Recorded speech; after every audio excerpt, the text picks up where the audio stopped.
If you want to start reducing your income tax, especially at the higher income tax bracket, then I think you should seriously consider the Supplementary Retirement Scheme or SRS. Now, contributing to SRS not only reduces your tax liability, but it will also introduce you to various investment tools available in the market. Because the thing about contributing to SRS is, if you're just putting in money down there to a SRS bank account doing nothing, it will not earn you any return. In fact, it's only a base interest of 0.05%. So now, you will be motivated to start thinking about what to do with your SRS, and here is my video on it. But for those of you who are first time hearing of SRS, it is an alternative to CPF to help you build your retirement funds. And the good thing about SRS is that it can be withdrawn even before the statutory retirement age of 63, just that you have to pay a 5% penalty. But if you started to withdraw from your retirement age, which is currently at 63, there will not be any penalties, but 50% of what you have withdrawn from the SRS will be taxable. So you can think of it like a tax advantage account or deferred tax scheme. Now, SRS do grant Singaporeans and PRs up to $15,300 per year of tax relief,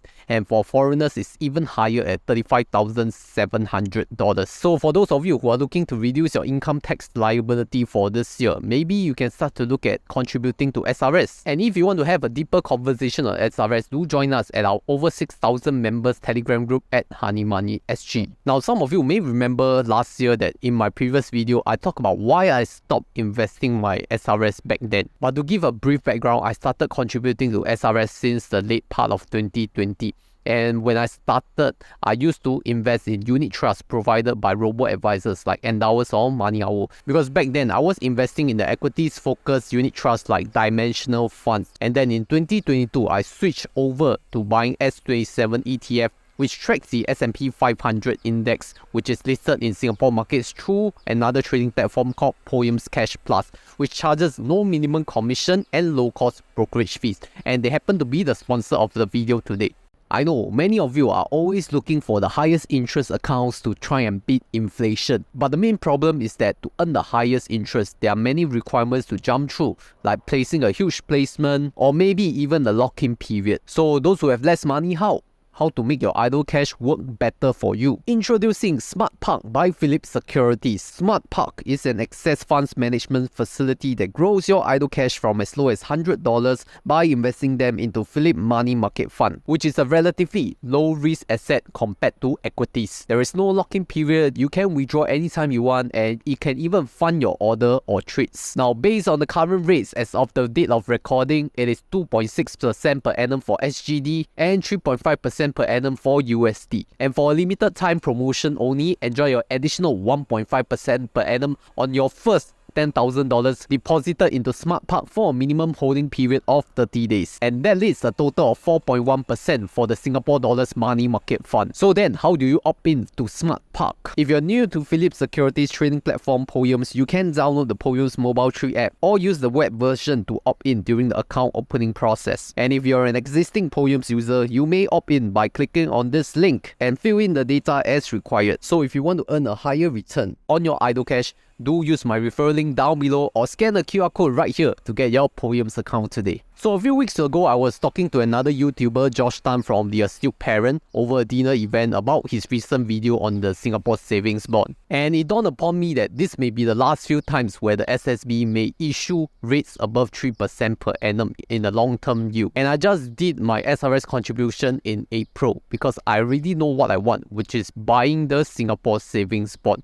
And if you had the intention of already buying the new Singapore Savings Bond, you can consider via cash or SRS. And for this time, I choose SRS because that is a tax relief tool for me. If you look at the current issue, it's at 3.07% over a 10-year period. And for your first 7 years, you will get 3.03% per annum, which is pretty good. And from year 8 onwards, you will see the rate to increase much further. And over 10 years, it will average around a yield of 3.07% per annum. Therefore, with my current year contribution of $15,000 $1,300 coupled with my remaining $700 of SRS last year, I have bought a total of 16,000 Singapore savings bond for the current May issue at 3.07% per annum. Now, if you want to compare to the previous month issue, which is the April issue, the 10-year yield is at 3.15% per annum. And you may think that it is slightly better, right? 3.15% versus 3.07%. But I would say that it's actually not much of a difference, because if you look at the first 6 years of the previous yield,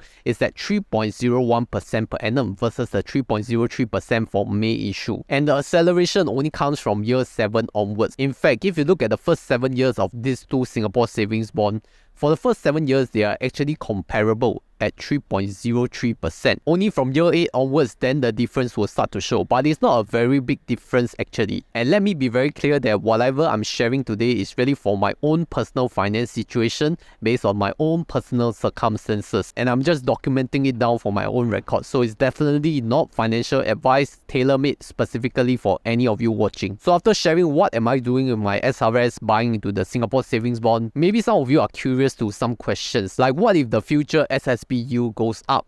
Then I'll say that I'm not in any lose situation, because I could just redeem my current SSB and buy in the new one with the higher rate. There's a no-lose situation. And what if the future SSB yield drops? Then great, I already lock in a higher yield compared to the future issue. So what's the problem in there? That's a no-lose situation. Why are you not using SRS to invest in equities? Now, truth to be told, I already invested a huge portion of my cash and CPF savings into equity or equity funds or ETFs. So there's really no need to consider using my SRS to put in all these high-risk investment assets already. I mean, if you look at SRS, it's really a long-term investment horizon of until the statutory retirement age, currently at 63. So from now till 63, do you really want to put in high-risk assets? I guess that's up to everyone's risk appetite, but I felt that my cash and CPF portions are good enough.